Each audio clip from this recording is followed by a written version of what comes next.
Welcome, I'm Sherry Damaris, and you're with me on Macro Magic. And today I have with me Kaytee Hadley. We're zooming her in. Katie's been in the studio before, and we've actually cooked together in the studio kitchen. And today we're zooming her in simply because I am really excited to have her present her lecture on sleep. Now, many of you out there have sleep problems, and I know as a macrobiotic teacher, you contact me about, why do I get up in the middle of the night, or why can't I sleep in the morning, or I have trouble going to sleep. There are all different, reasons for this, and Kaytee has so much insight into explaining what goes on when you sleep. Many people, can read articles about sleep problems, but they don't really know what goes on in sleep insofar as your body temperature drops and, whether you've drank some liquid before you go to sleep can affect you and your circadian rhythms. So we're going to talk about sleep, and we're also going to join Kaytee in the kitchen as she makes a really awesome tea that will help us go to sleep. So welcome, Kaytee. So happy to have you. Hi, Sherry. Thank you so much for having me back again. So excited to be here today. Did you want to explain for our audience what you do and what functional medicine actually is? Yeah, absolutely. So I'm a functional medicine dietitian, which means I am a nutrition expert, but within that, I really help individuals find the root cause of their symptoms. So whether it's like you mentioned, poor sleep, maybe it's gut issues, maybe it's a low energy, and I look at their nutrition and how that plays a role, as well as other lifestyle factors like their movement, like you mentioned, right, temperature, different meal timing, all these different aspects of lifestyle, and really addressing that root cause to get rid of the symptoms versus just managing those symptoms long term. Nice. And I was so excited that you wanted to come on and talk about sleep. Like I said, because it's so prevalent a problem amongst the population. But I also was excited because you have a lot to offer in terms of healthy remedies for sleep that don't involve taking a lot of sleeping pills or, some serums or whatever, and that use just food to help you get more sleep. Yeah, absolutely. So if we want to, we can just dive right in. But essentially, sleep doesn't start in the bedroom. And I think this is one of the biggest misconceptions that I hear is, I'm having a hard time sleeping. What do I do right before bed? And I actually want to take a step back and look at, what are you doing during the day? Because the body is actually on a sleep-wake cycle. This is what we call the circadian rhythm. And it's actually regulated. It's a part of our genes. We actually have these clock genes in our body. And our lifestyle helps to regulate these clock genes so that we're awake when we're supposed to be awake, and we can sleep when we want to be sleeping. Energy during the day and rest at night. And we know how important rest is for our health because our organs need to actually cleanse out and help discharge. We just had Steve Akoff on talking about how people get sick. It's not what you eat necessarily as much as what you can't discharge. So if you're not getting enough sleep and your body's not going through that discharge process, it could really wreak havoc on your health. Yeah, absolutely. Sleep plays so many important roles in the body. We actually know that our brain is literally cleansed at night, where we get this kind of washing away, like you mentioned, of some of these toxins, and it's almost like this bath that we need. We also, during that time, our brain makes new connections. It improves memory, right? I'm sure we've all been there. We didn't get a good night's sleep. We're like, oh my gosh, I can't even remember what I was supposed to be doing today. Emotional regulation. I mean, literally, if we don't get enough sleep, it's correlated to a shorter lifespan. So it's not just quality of life, but it's also length of our lifespan. That's how important sleep is. Nice. And you made a tea actually that will be posted on our blog at macromagic.us, and tell viewers a little bit about the tea and how it can help you with sleep problems. Yes. So caffeine consumption is one of the top issues that I see. And, I hear people say, well, I don't drink caffeine after 2 or 3 or 4 o'clock. But actually, the half-life of caffeine is 6 hours. So if you have that last cup of coffee at noon, by 6 p.m., you still have half that caffeine in your body. 6 hours later at midnight, you still have half of that half, right? You still have a quarter, and so forth. So by the time we're waking up, the caffeine's finally, minuscule amounts, and then we restart. And so actually those small amounts of caffeine still in our system throughout the night can really disrupt our sleep. So I often get asked, what can I do or what can I drink where I can still get a little bit of that, caffeine fix, but it's not going to be so intense to where it's going to disrupt my sleep. So first I say, let's look at that timing, right? Nothing after noon, ideally. And if you know you and you're sensitive to caffeine, I would say probably even earlier. That's actually genetic, right? So being caffeine sensitive or not sensitive is in our genetics, but not afternoon. That's what I typically say.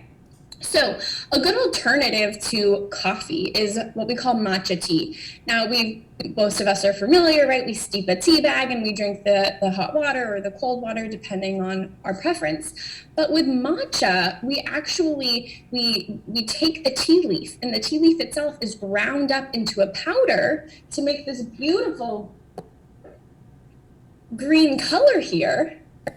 And so when we drink the tea, we're actually drinking the whole tea leaf. And this has all kinds of antioxidants, which can help fight some of the damage from daily stressors. But matcha also has what we call L-theanine. Now, this is a naturally occurring compound, which actually has more relaxing effects cognitively, so on the brain and the body. So it kind of helps counteract some of that hype of the caffeine that we get. And so it can be a better choice for folks who are, again, still looking for a little something in the late morning, but need to consider their sleep. So if it's okay with you, I'll just make a cup real quick. That's great. All right. I guess I'm a little unclear because all green tea has caffeine in it, right? Yes. Yes, so all green tea does have caffeine, and this does have some caffeine. It's going to be lower than coffee, but that L-theanine counteracts some of that caffeine, kind of the way it amps us up. It helps bring us back down. Nice. And I've had matcha before. I actually teach cooking classes using it in different desserts, which is fun as well. So you can add it, to puddings and things like that. Yeah, absolutely. Again, we have to be mindful of sometimes that caffeine is hidden. Matcha is amazing in desserts. We have to remember how much is in there because, again, we don't want it too late in the day. So if I'm going to make a hot matcha latte, now unlike a regular tea where you steep it in water, with the matcha you want to add some sort of creaminess to it. So my preference is soy milk. And we get all that nice plant-based protein and some nutrients like choline, so it's a really good option. And we simply we'll heat up the hot milk on the stove, and for each cup, it's about 1 teaspoon of matcha. So we don't want to overdo it. Okay, and I just put it right in there. And then I take this little whisk. You can get them online. It's like a little milk frother. You can probably hear it. It spins. And you just put it in the milk, and it froths. And you incorporate a little bit of air into there. I'll show you what it looks like. Sort of like a healthier latte. A healthier latte. Now, this is no added sugar, right? So make sure when you look at, your plant-based milk, there's no added sugar. And then I pour it into the cup. Now, this is my little touch. I love to add a little dash of cardamom spice. Put a little bit of cardamom on top, and we have this beautiful frothy matcha latte. That's gorgeous, Kaytee. I know the matcha is a little bit expensive in the store, so you might want to shop around for different brands. I know Eden carries a brand that's nice. Yeah, there's lots of different options. I always opt for organic because, again, we're using the actual tea leaf. And so if there's all those pesticides on there, you might want to choose that organic just to be a little bit cautious there. So, Kaytee, tell me a little bit about how you started your functional medicine practice and what common problems you're seeing in addition to sleep problems amongst your clients. Absolutely. So I actually started my career in the fitness world. I was working as a personal trainer for many years and worked my way up through the ranks of the gym and really realized that while fitness is one very important part of health, it's not the only part. So even if we're exercising for an hour a day, what are we doing for the other 23 hours? What are we putting in our body, our nutrition? How are we sleeping? Are we supported? Do we have community? What about our stress? And all of these factors, I really realized were missing in the setting that I was working in. And so that's when I decided to leave the gym and to open up my own practice where I was doing more health coaching. Meanwhile, I went back to school, I earned my master's degree in nutrition, became a registered dietitian, and studied functional medicine to really be able to, again, address the root cause of symptoms. So right now I'm seeing a lot of folks coming to me with gut troubles, and they've been told, just manage your symptoms. If you notice a food bothers you, try to avoid it. There's not much we can do. And I actually disagree. I think if you're having, whether it's bloating or nausea or constipation, whatever it is, there's something that's causing that. And I really work to support to correct those imbalances. Similarly with sleep, oh my gosh, 95% of people that come to me, the first thing we do is address their sleep-wake cycle. Because if you don't have the energy to just function during the day, how are you going to eat well? How are you going to move your body, right? That restoration at night is so essential, like we talked about, that it's really the foundation of health in my view. Because again, if we don't have it, everything else is so much harder. We're going to take a commercial break. Kaytee, when we come back, we're going to talk more about sleep and enjoy our latte with you. Our new home. Lots of windows, great light. But the birds. They're back. Yes, I hear them. Uh-oh. Why are these birds so angry? At least Geico makes bundling our home and car insurance easy. We save a lot. I'm going. Ah! Hurry! I know. For bundling made easy, go to geico.com.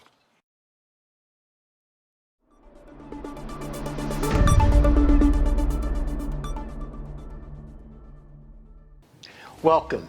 I'm Barry Lefkowitz. I'm your host on New Perspectives on RVN TV. I come to you each week with issues and topics that you will generally find in the news. And if you're looking to be able to get caught up and know what's going on, then New Perspectives is the show for you on RVN TV. Look forward to having you.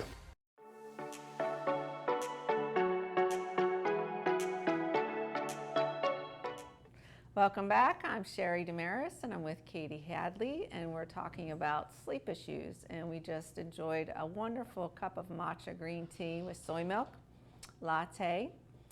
And if you guys want the recipe, it'll be posted on our blog, macromagic.us. So welcome back, Kaytee. We want to talk a little bit specifically about sleep problems. What goes on when you sleep, and why the problems so many people are having?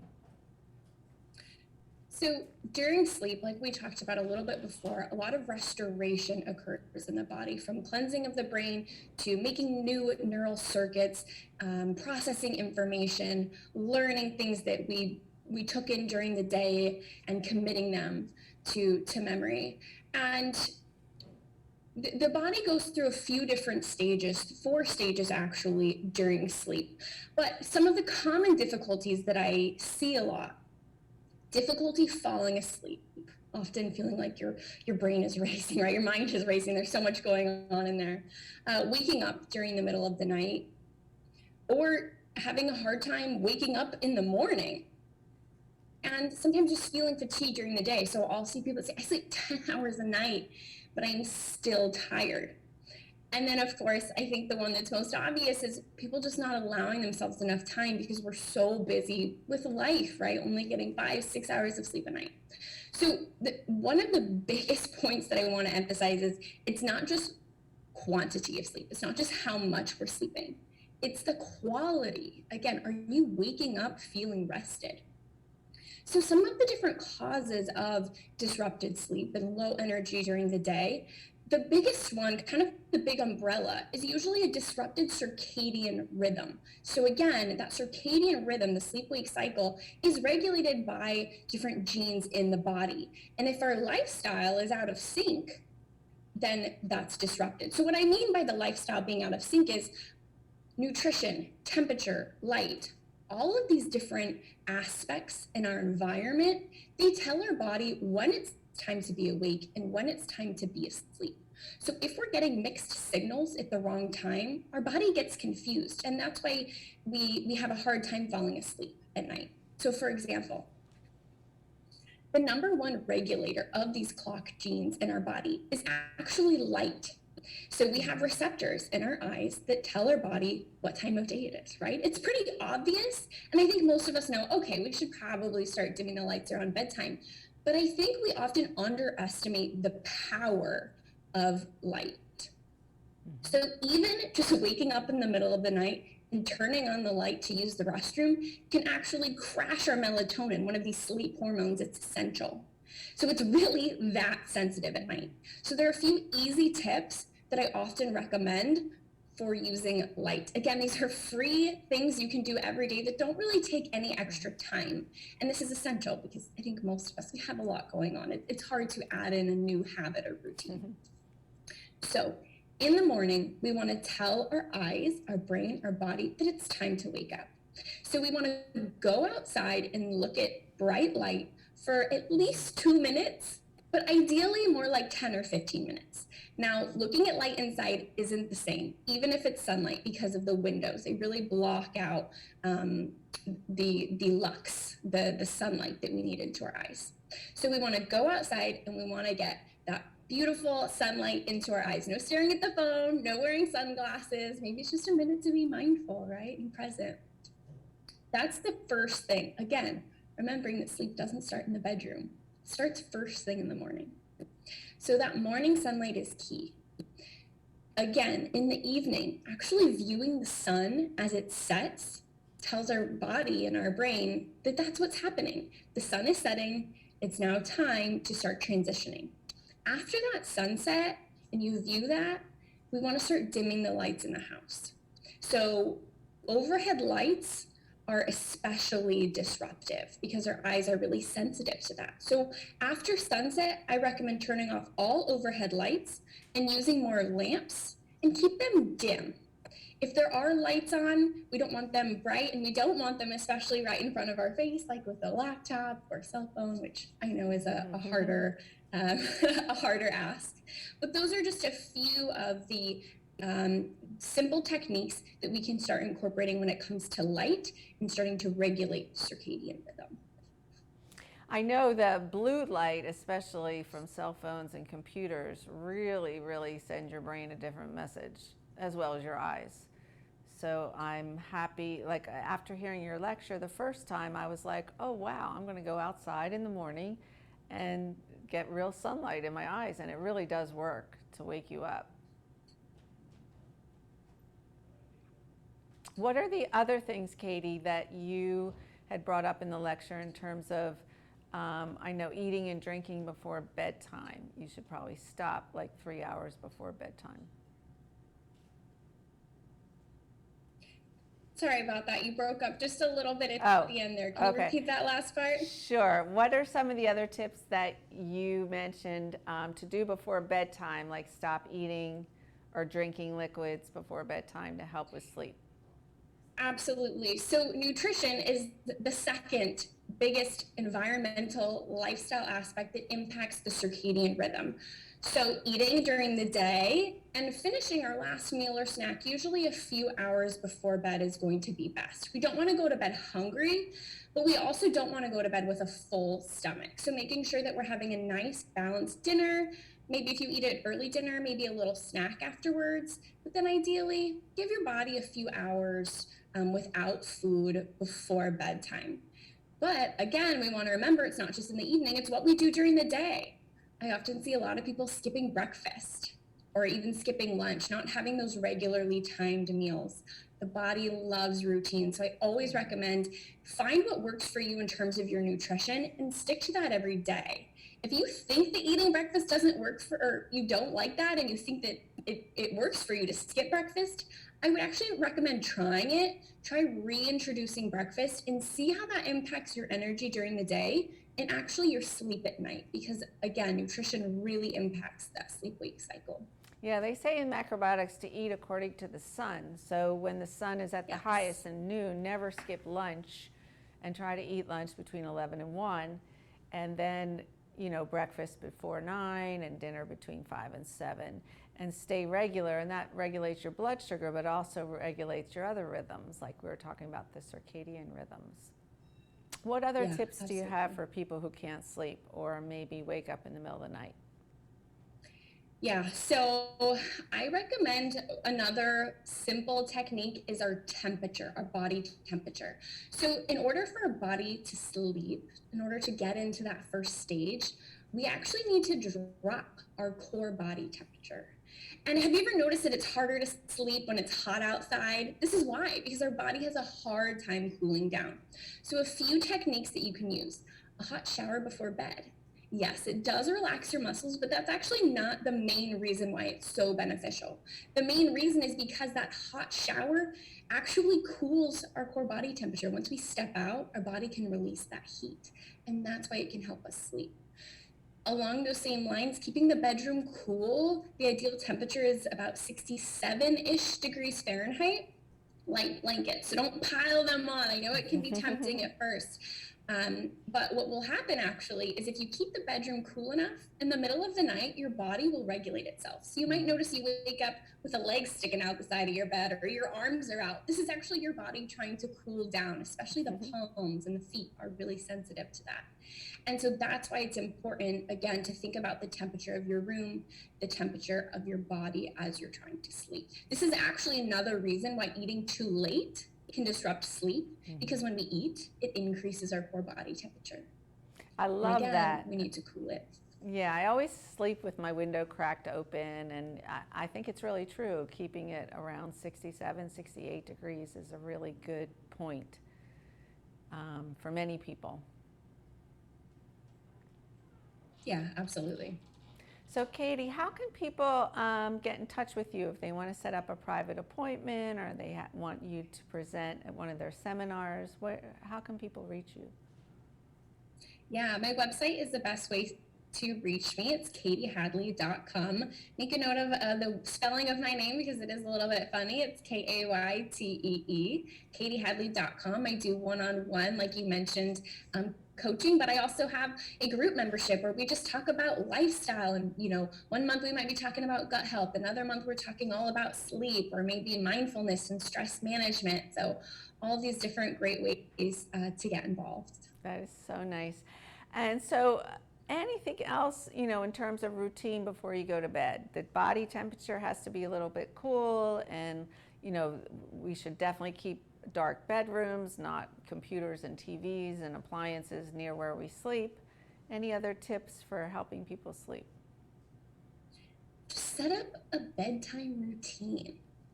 We're so busy all day, working, taking care of kids, the family, the dog, whatever it is. And it's like we hit the pillow and we expect ourselves just to fall asleep. And that's when the mind starts racing. Let's give ourselves enough time to transition from that go, go, go to that rest and recovery. So if you can, just set aside, even if it's 10 minutes, maybe 30 minutes, whatever works for you, where we're not working, we're not taking care of people. Maybe it's journaling. Maybe it's time in mindfulness or meditation. Maybe it's a nice little, fun book, nothing too intense. Maybe it's sitting and talking with your partner, about non-stressful topics, but giving yourself that time to transition so that when you do eventually lay down, your body is ready to transition to sleep. That's beautiful. How about waking up? Anything? I know some people are mechanically driven to just tell themselves what time they want to wake up, and it works. They don't set an alarm clock, and anytime that they tell themselves to wake up, they actually wake up. Isn't that amazing? I'm a little bit jealous of those people. Ideally, we don't want to use an alarm clock because it is really jarring. But for most people, it is a necessary evil. One thing you can do is to take advantage of that light and the fact that light does wake us up. So if you can actually open your blinds or use what we call a sunrise alarm clock, which is an alarm clock that mimics the sun. This can actually help, even though your eyelids are closed, your eyes still are triggered by the light, and it tells the body the sun's coming up. It's time to start transitioning. Yeah, I think about those unfortunate people that work night shifts and how hard it must be to try to go to sleep, in the sunlight, keep their bedrooms dark, of course, but it really must knock off the rhythms. I know in macrobiotics we say try, if you are a night shift person, don't do it for too long a time in your life because you could end up with serious health problems. Yeah, unfortunately, there are so many health consequences associated with working nights because that circadian rhythm is out of sync with the sunlight. That is a really important aspect of all of it. So yes, I do often recommend for shift workers or for someone maybe who, I've often seen people who don't even have a window in their bedroom to use those sunrise alarm clocks so that at least there is some sort of synchronization with the light when it's time to be awake and darkness when it's time to sleep. So if you are, unfortunately, you need to be awake during the night, again, try to use all of those same aspects where it's bright when you're awake, you're eating during that time, and when you need to be sleeping, it's dark, you're not eating, your temperature's dropping, just to try to sync it a little bit better with what your lifestyle is. Well, thank you, Kaytee, so much for coming on the show. We hope to have you again on soon. I'm going to go home and make a latte and open my window a bigger crack tonight when I sleep. But they were all great tips, and I really appreciate it. And for the viewers, if you want to see Kaytee's recipe, visit our new website, macromagic.us, and we have a blog, and we'll post the green matcha tea recipe up for you. So thank you, Kaytee. It was a wonderful presentation. Thank you so much again, Sherry, for having me on. It's always such a pleasure to speak with you. Great. And thanks, viewers, and please join us for another episode of Macro Magic soon.